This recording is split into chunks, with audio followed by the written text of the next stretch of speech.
Ladies and gentlemen, if I tell you the name of the composer we will put in the focus of the video of today, 50% I guess of you will click away. Don't do that for two reasons. First, you'd kill my audience retention, which would kill the video in the algorithm in the jungle of millions of videos that are on YouTube each day. So don't do that. But the second reason is more important, because you will miss out this wonderful piece of music which is an etude, and is an etude by Czerny. We're gonna look today a little bit more in detail. Also, not only talk about the music of this etude, which is actually stunning for the reasons that it serves, for the purpose that it serves, but also the technical aspect of it. Guys, Czerny is the best piano teacher ever lived. Full stop. That's what's coming up. So we're gonna dive into this etude, but first off we're gonna listen to a shorter version of the recording I've made, which is recorded by way better microphones than this shotgun microphone, which is actually aimed at my voice. And also the setup of the piano is a little bit weird. This is actually the desk of my Etude piano. You know, my original desk for this piano cracked under the weight of the big Beethoven book. And so also this Etude desk is much more capable of carrying my laptop, and hopefully it will work now to record all the annotations I make on screen. So in order to give you a better tuned piano also, but also a better sound, here is a few minutes of the recording I've made of this piece.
And so now let's look in detail at it. When you read the score, you have multiple things to look at. You have, of course, the note values, time signature, but you also have the Italian tempo word, and you have obviously the metronome mark. Now, for those of you who are longer here, you know that we are we do research a lot at historical tempo indications, and quarter note 88 in this music in that time is without a doubt to be considered as a whole beat metronome mark, which means very simple this. So that's 88 on a real metronome, and instead of having each quarter note correlated with one tick of the metronome, you just go back and forth, and then you have actually the tempo that we had. It's very simple. So the tempo, the ticks are tac, tac, tac, tac, and so 1 and 2, badam. That's it. So we are applying that. Good luck, by the way, doubling this, because then you would be in the modern assumption of metronome reading. That's the reason why so many classical music pieces are sped up today, and they will keep speeding up for at least a generation, until our book is published and a little bit more mainstream, and then people will realize that the historical truth, the historical reality of music was something much different compared to what we think it was today. And Czerny shows this. That's also the reason why, part of the reason why I made the recording of the entire bundle. So this is just a beautiful piece of music, very dramatic.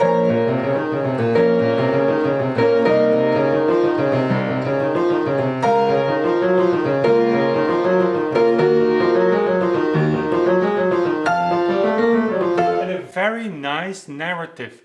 It is not complicated, but good music doesn't need to be complex.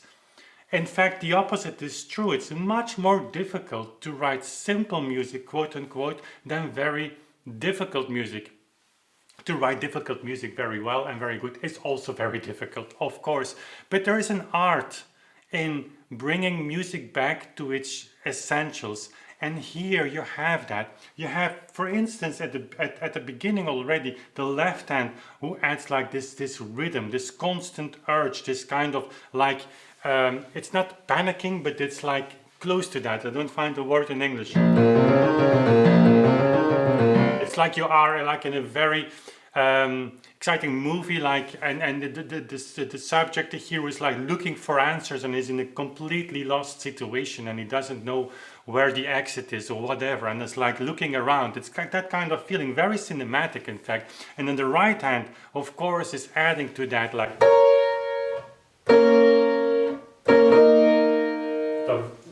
a very busy left hand. And as a complete contrast, the right hand is like majestic. And this is just beautiful. It's a very simple chord, but very effective. And listen, we are playing an etude right now. We shouldn't forget that. We're talking about music in an etude. And of course you have beautiful etudes. Like, I'm not comparing this to Chopin etudes. What Czerny is doing here is giving you 5 finger exercises throughout 40 etudes. And sometimes you have scales and sometimes you have arpeggios and things like that, of course. But the majority of the etudes are built around 5 finger exercises. And see how genius he is. Here, you have... Obviously that's a training.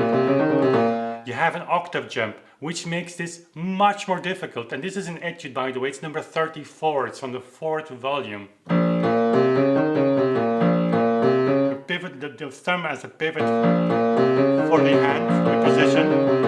And then, so you have to jump back. You have to go back. And then go to the B here. That's very difficult, I tell you that. Like...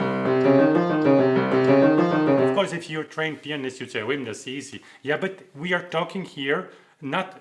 Czerny didn't write these etudes for virtuoso pianists. He wrote this for students to become better pianists. And then these, what we call in Dutch septime, I don't know in English the word escapes me, like intervals, they are quite difficult. And that keeps on going.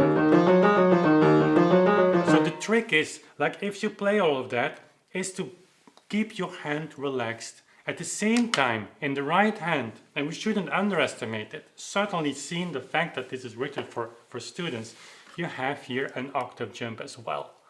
And that seems not to be too difficult, but again, don't think from a perspective as an accomplished pianist.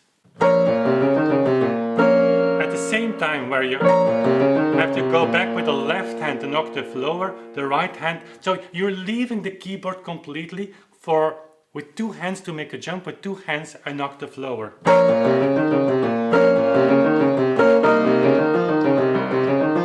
And by the way, these repeated notes, they become basically impossible on any type of piano, but certainly on this piano. Because you don't have like a double escapement, and even worse than that, these pianos are very difficult to play. This music, in spite of what people say online, is much more easy to play on a modern Steinway or modern piano whatsoever. The keys are a little bit wider, the touch is a little heavier, yes. It's not so much, yeah, it is like, in feeling it's a lot, but you have much more support from your keyboard compared to a fortepiano. Fortepianos, and especially from this early period, as 1816, there's a copy of, obviously, they are very tricky to play. Okay, and then we continue, and then we arrive here, and suddenly we have a new pattern. And then you see what Czerny is doing. He's adding something to your technique. Still working with the octave jump, but now the hand is not playing like, it's not doing that.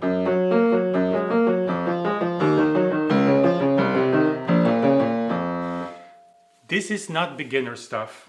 And in the 19th century you find quite some piano treatises that considered the first 20 numbers, but especially the first 10 numbers of Opus 299 as for beginners, like the first 3 years or something like that. The book that we're about to publish will have a lot of these quotes. But the great thing about this is if you are a little further in your piano, let's say you play Kramer etudes, or you can play a Chopin etude in a moderate tempo, what is considered to be a moderate tempo, then these etudes are for you, because you can basically sight read them when you play them slow. And that takes away the hurdle, the threshold of starting a new piece. You can basically sight read this. The only thing that you need to do is what Czerny writes in the preface, is you have to practice them until you can play them in the marked tempo, which is of course a metronome mark. And so, but the floor to start, the resistance to start this is very low, because you don't have to play it in the tempo indicated by Czerny, which is the tempo I'm demonstrating here. You can also play it slower. It's what people sometimes overestimate, like if you, and certainly pianists today, and many amateur pianists as well, that believe that when you want to play fast on the piano, you have to practice fast. If you really want to play super fast, you have to play slower. It's not this what you need to practice, it's this what you need to practice. It's your brain connection, and that's of course there where it goes wrong in many instances when you play super fast. There is a threshold to this, because these tempos, in spite of what you find online, nobody will ever reach those. They're not made for humans. But anyways, we arrive here. Change of pattern. And why is Czerny doing that? Because you have like 1, 2, 3, 4, 5, 6 measures almost. And this. And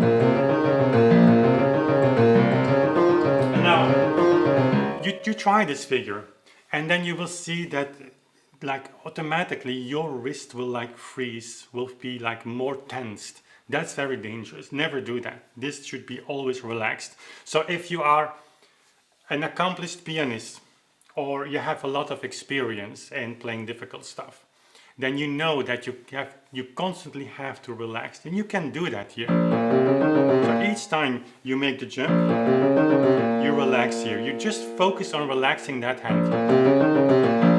And the wrist especially. But there comes a moment where this is like, it's a culmination of tension. And so this figure here, this just little insert is, that's why I'm saying that Czerny is the best piano teacher ever, because he understands that you as a pianist, whether you are a student, whatever, you need a little bit of relief. And that's it. And how is he doing that? It changes the pattern. So he leaves this very difficult, like it puts a burden on your motorical system, on your hand. He's changing that, and because of that you can just relax more easily. And at the same time he's introducing a new difficulty. See how genius it is, because this is difficult. You have to reach a third over the octave. And now again, we're talking about etudes, and now it's like very tempting for pianists. If you're watching here and you knew, then you would say like, yeah, but that pianist can do that very easily. It's not what pianists can do, it's what you can do as a student. So he's introducing this figure, which is just also for professionals very difficult, because it's very tricky. It's a very pianistic figure. Imagine who introduced all of that. Could be Czerny, right? Teacher of Franz Liszt. And then after that, By the way, also musically, can we just highlight that? It's a beautiful build up, like very logical statement. Repeat. Left hand is raising, so building the tension.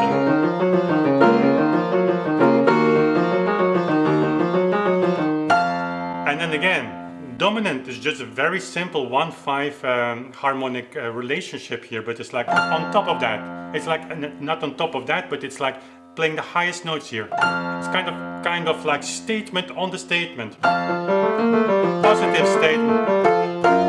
Beautiful chord. Anticipation. Coming down. Answer. Again, bridge figure with another motive.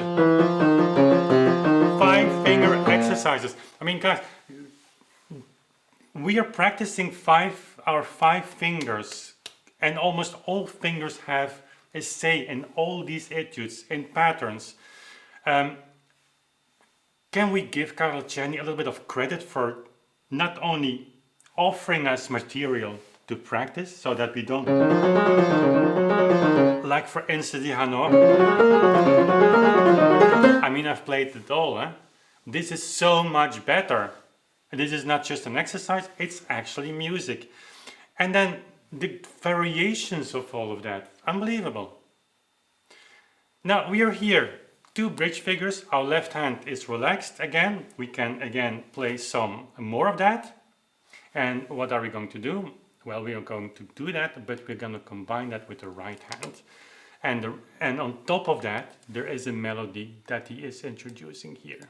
It's a little bit of a continuation of what was before, but it is also different. So we arrive in...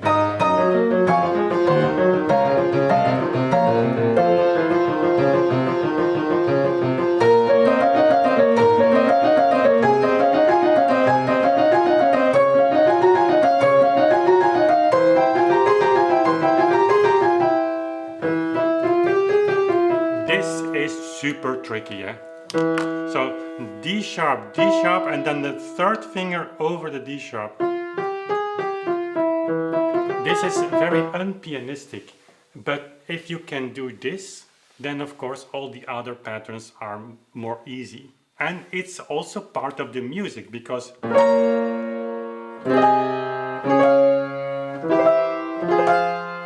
harmonically it's not so difficult, but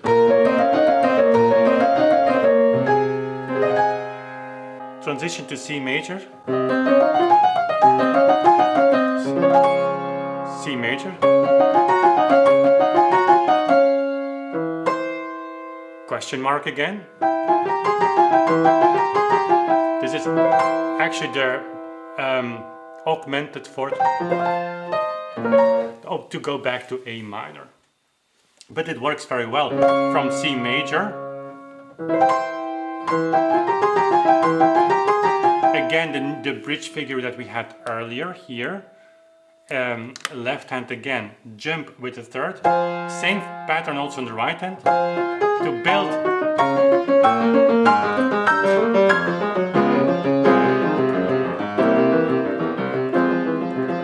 This is very difficult, as you can hear.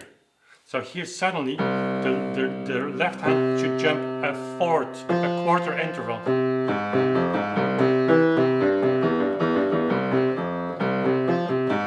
Sorry.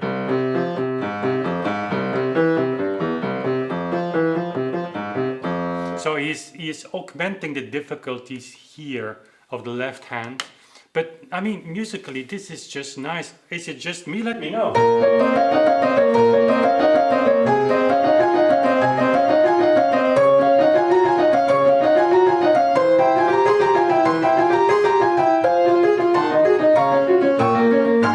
See, I missed all of them. You have to really focus.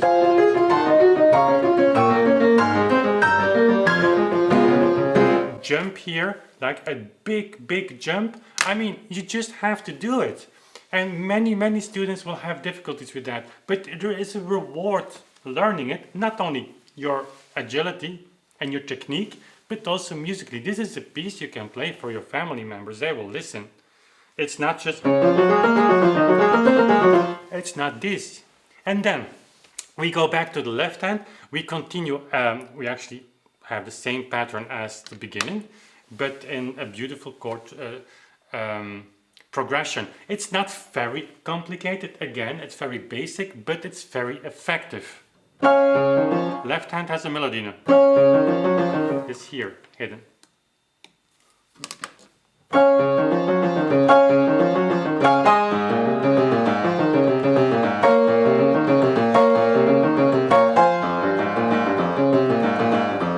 So what's changed here? Besides a beautiful, I personally like this. Oh, yeah.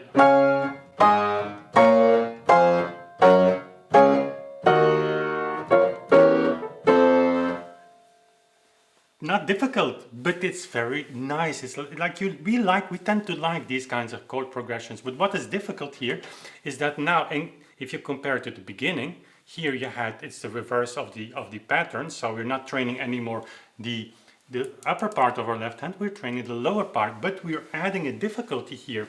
As you can see here, the lower notes were not supposed to be kept. Here they are. You have to hold these notes. And then puts a lot of strain here. I mean, be careful doing this. Like if you play this piece and you feel this doesn't feel well, it kind of hurts, just stop, play it slower. So this is very tricky. It's an excellent exercise to train your fingers, but it's very tricky because you hold this note, you're spreading your hand, so there is actually already a tension in your hand. And then you practice the lower, so 5, 4, 3, 2.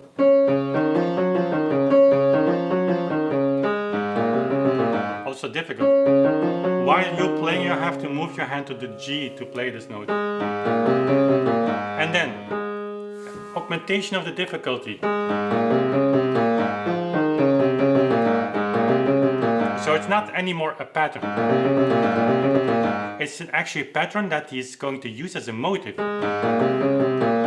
You have to go to the E, and that's difficult. Contraction of the hand. Many people who play this will feel their hand very tensed and will just be stuck after a few bars. So the trick here really is to keep everything relaxed. But then the music is beautiful.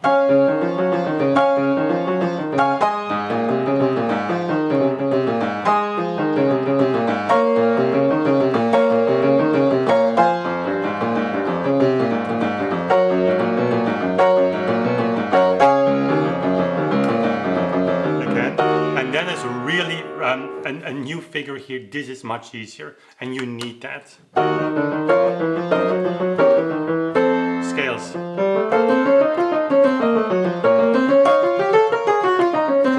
This is difficult, not only because you're always going up, up, up, and so you actually end with, but the right hand is just having the melody, like with the syncopations here, John.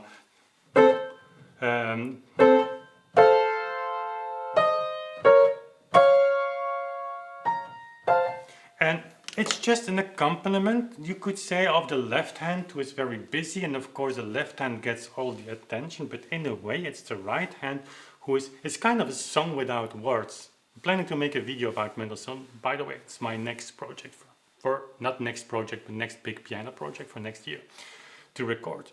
It's a kind of song without words.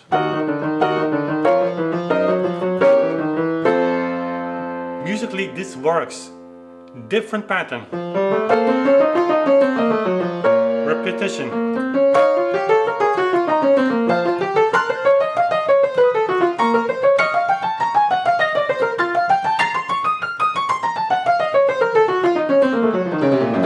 And so on. So this is like, it's very, for me this is very tricky to play. I mean, you really have to practice this. But it's very rewarding because here the tom, tim, tom, tom, and it's building very nicely. This maestoso feeling, it's very present. And then you arrive here.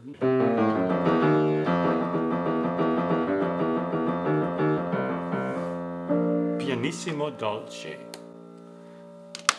And there it's very clear that the melody is the prima donna here, with the left hand, piano dolce. And then remember what Czerny writes in the preface, to practice all these pieces so that you can play it at the end in the marked tempo with all the, how did he call it, niceties or whatever. So the pianissimo dolce here, if you play that like in a, imagine you would play it in double the tempo.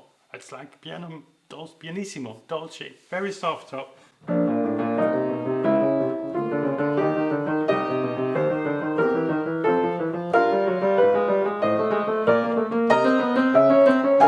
again, same thing here.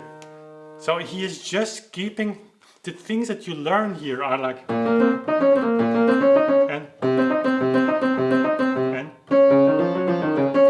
and musically this all go hand in hand with the flow of the piece. Unbelievable. I really enjoy making these videos about Karol Czerny, and I know it's hard to promote the guy. I mean, the videos that I made on Czerny in the algorithm, I mean, people see, I even do not title the pieces like Karol Czerny is a great composer, because people wouldn't click on it.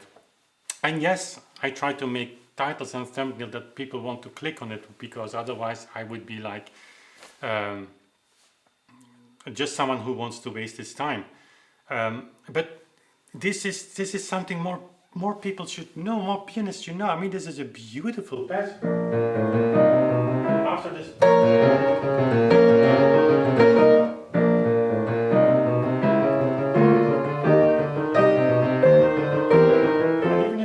If you want to play this etude and you do not have the technical capacities yet to play it in that tempo, then just so good. Not only nice to play, but also so good to practice your hand.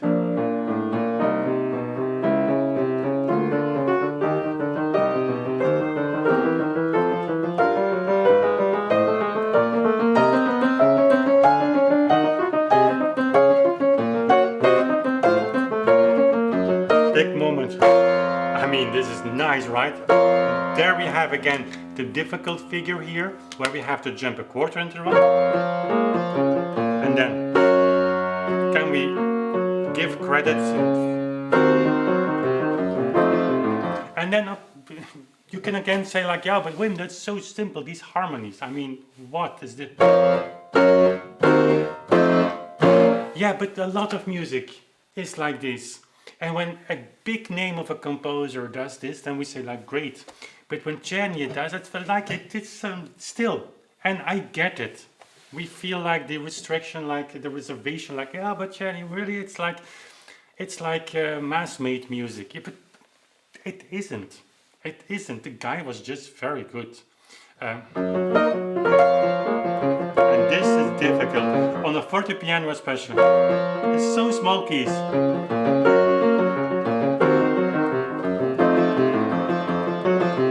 And then two hands. Again, 4-5 finger exercise.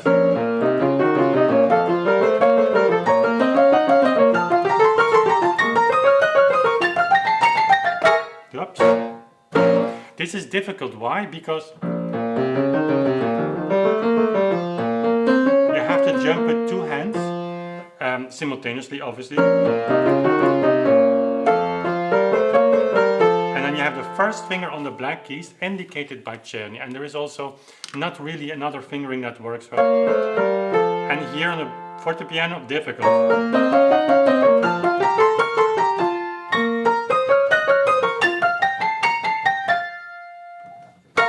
And then jump. And then fourth finger and third finger instead of one. So there is a difference at the end, which is also difficult. This is a difficult passage. You have to really practice that. So yeah, I'm very enthusiastic with this piece. You know, I've recorded the entire Opus 299. I'm recording this video in early August 2026.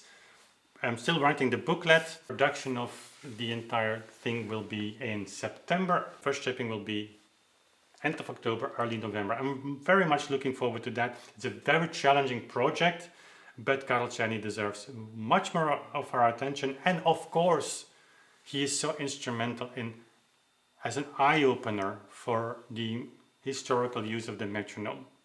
Because as I said also in the video that I made on the first etude, which many of you can play sight reading in a moderate tempo, there is no way you would see the metronome, look at the metronome mark and say spontaneously, yeah, of course, people played 15 notes per second or 14 notes per second in that time.